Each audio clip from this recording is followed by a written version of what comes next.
नाजरीन कहते हैं कि ख्वाजा रे ख्वाजा एक दिल को छू लेने वाली कव्वाली है जो अजीम सूफी बुजुर्ग ख्वाजा गरीब नवाज रहमतुल्लाह अलैह की मोहब्बत और उनकी रूहानी बसीरत की अक्कासी करती है।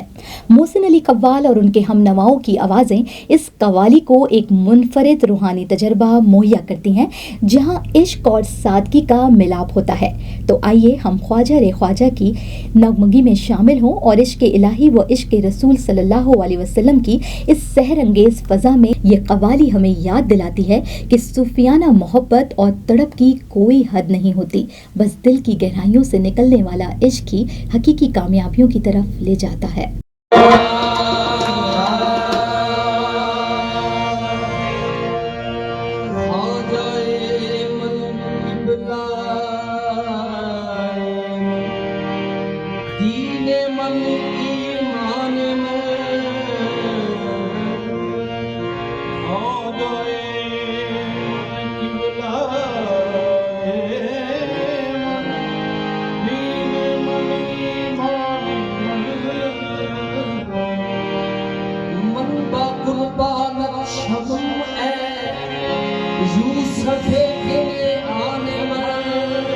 मन बकुंबा